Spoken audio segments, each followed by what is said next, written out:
सर्वप्रथम सर्वांना श्री स्वामी समर्थ.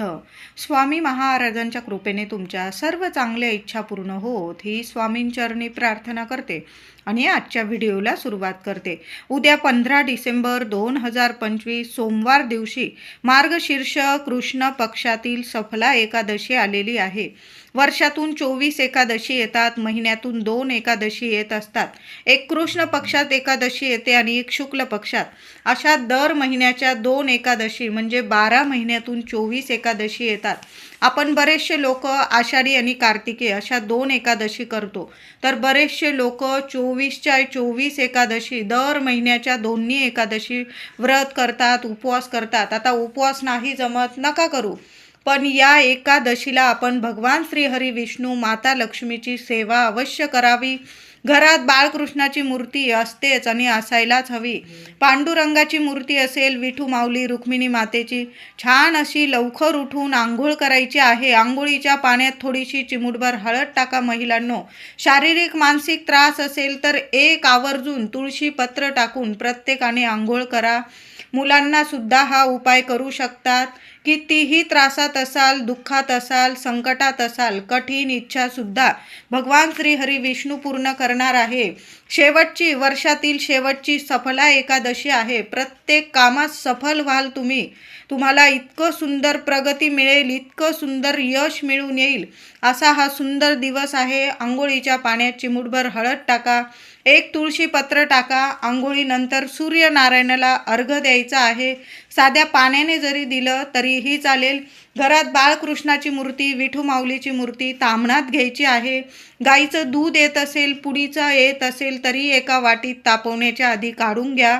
आधी साध्या पाण्याने अभिषेक करा, नंतर दुधाने, पुन्हा स्वच्छ पाण्याने. तुम्ही पंचामृत तयार करत असाल तर पंचामृत तयार करा, किंवा पाण्यात थोडीशी हळद टाकून घेतली तुम्ही आणि त्या हळद मिश्रित जरी पाण्याने तुम्ही भगवान श्री हरी विष्णूंना, विठू माऊलीला, रुक्मिणी मातेला अभिषेक केला ना, किंवा तुमच्याकडं केशर असेल तर केशर 2 धागे दुधात किंवा पाण्यात मिक्स करा चांगले आणि त्या केशरयुक्त पाण्याने किंवा दुधाने भगवान श्री हरी विष्णूंना म्हणजे आपल्या बाळकृष्णाच्या मूर्तीवर अभिषेक जरूर करा. महिलांनो, दादांनो, तुम्ही जो महिन्याचा पगार येतो त्यातून थोडे थोडे पैसे आपल्या देवांसाठी आपण बाजूला काढतो ना, मग देवांसाठी थोडीशी केशर घेऊन येत जा आणि प्रत्येक एकादशीला 2 धागे दुधात किंवा पाण्यात टाकावे आणि त्या केशर मिश्रित दुधाने किंवा पाण्याने बाळकृष्णाची मूर्ती असेल, विठू माऊली रुक्मिणी मातेची, लक्ष्मी नारायणांची मूर्ती असेल, माता लक्ष्मीची, त्या देवी देवतांना आपल्याला त्या केशरयुक्त दुधाने किंवा पाण्याने अभिषेक करायचा आहे. सुंदर सोन्यासारखे अनुभव येतात. करून बघा. महिन्याचा पगार होताच थोडेसे एक 10-20 रुपये बाजूला काढा. पैसे जमले की 100-200ची थोडीशी केशर घेऊन या.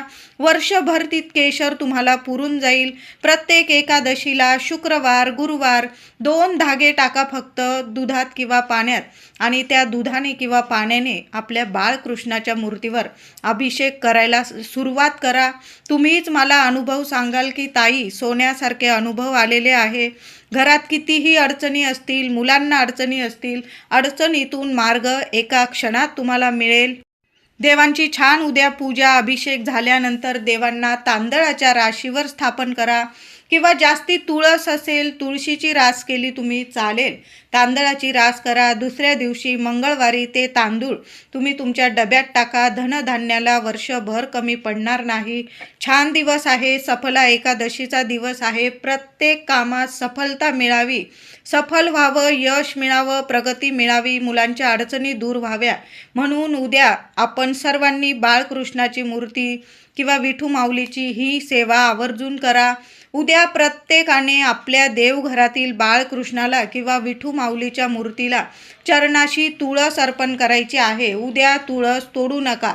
आदल्या दिवशी तोडलेली असेल अतिशय उत्तम, कारण हा नियम सर्वांनाच माहीत आहे. आपण एकादशीला तुळस तोडत नाही.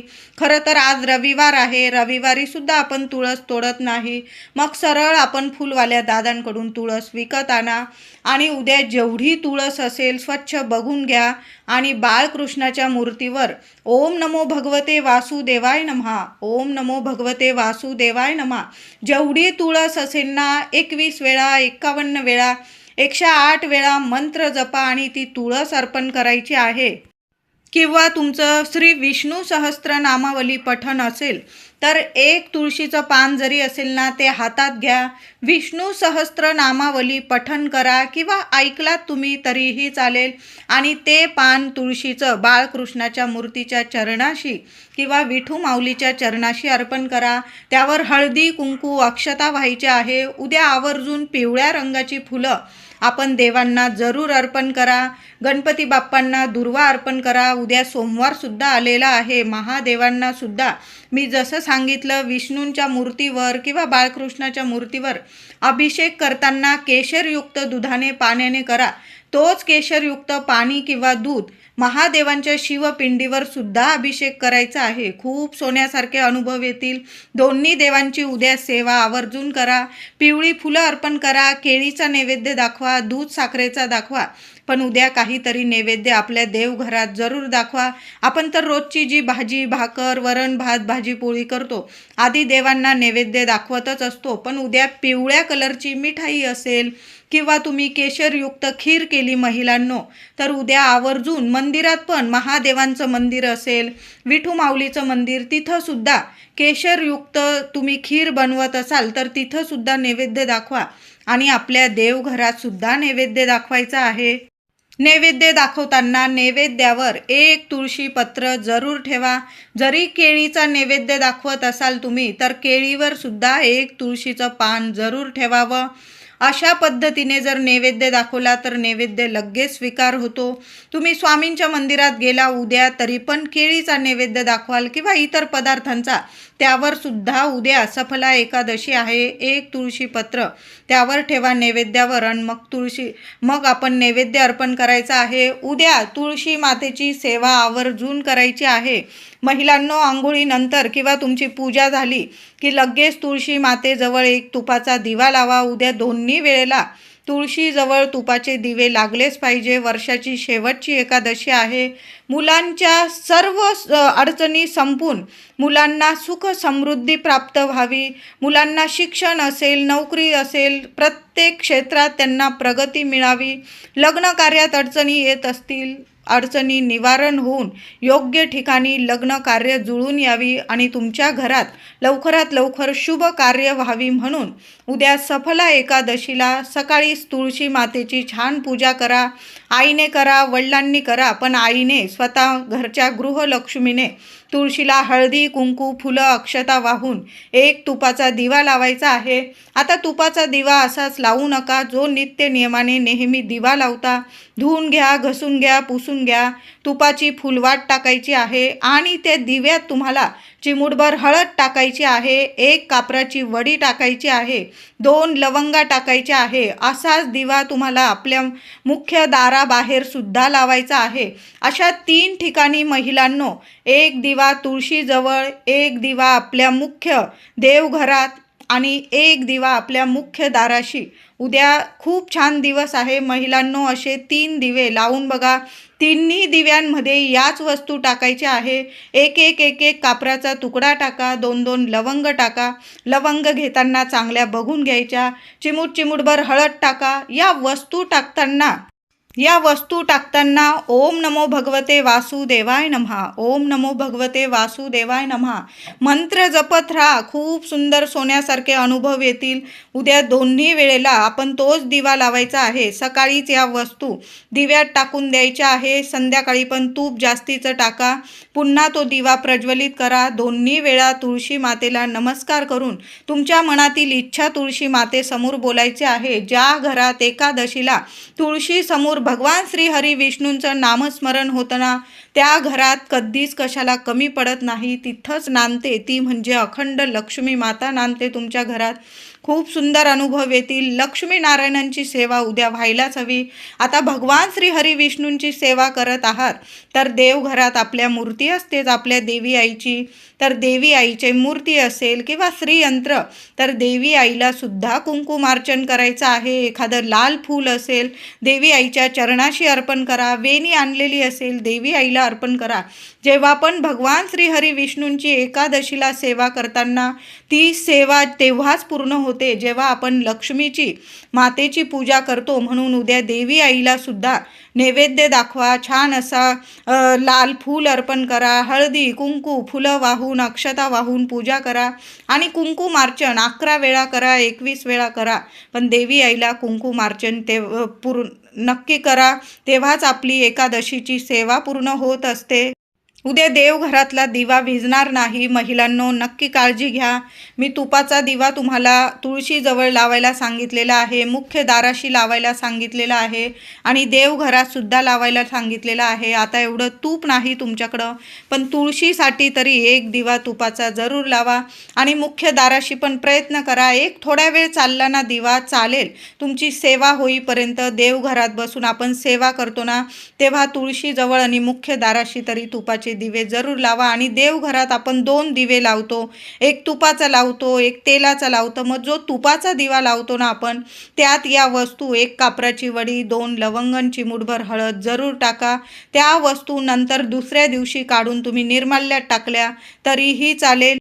जेव्हा पण आपण दिव्यांमध्ये या वस्तू टाकतो ना त्याचा प्रभाव आपल्या घरात नक्कीच दिसून येतो. असं नाही की नुसत्या वस्तू टाकत आहोत. त्या वस्तूंमुळे आपल्या घरातली नकारात्मकता दूर होते. वास्तुदोष दूर होतात. पितृदोष दूर होतात. आपल्या घरातल्या व्यक्तींमध्ये काही ग्रहदोष असतील कुंडलीत काही दोष असतील त्यामुळे सुद्धा अडीअडचणी येतात. ते दोषसुद्धा सर्व निवारण होतात. छोट्या मोठ्या गोष्टी असतात पण त्यातूनच मोठमोठी सुख समृद्धी आपल्याला प्राप्त होत असते. कापरामुळे घरातलं वातावरण नेहमी सकारात्मक राहतं. कापूर नेहमी दिव्यात जरूर टाकावा. लवंगांच्या वासाने जसा जसा दिवा पेटतो जसा जळतो ना त्यामधील तेल असेल तूप असेल ते सुद्धा गरम होतं आणि त्यात ज्या वस्तू टाकतो ना त्यासुद्धा गरम होतात. त्याचा वास म्हणजे सुगंध पसरतो घरात आणि त्या लवंगांच्या वासामुळे सुद्धा लक्ष्मी आपल्या घरात आकर्षित होते. आणि हळदीमुळे तर आपल्या घरात शुभ गोष्टी घडायला लागतात. लक्ष्मीनारायणांची कृपा राहते.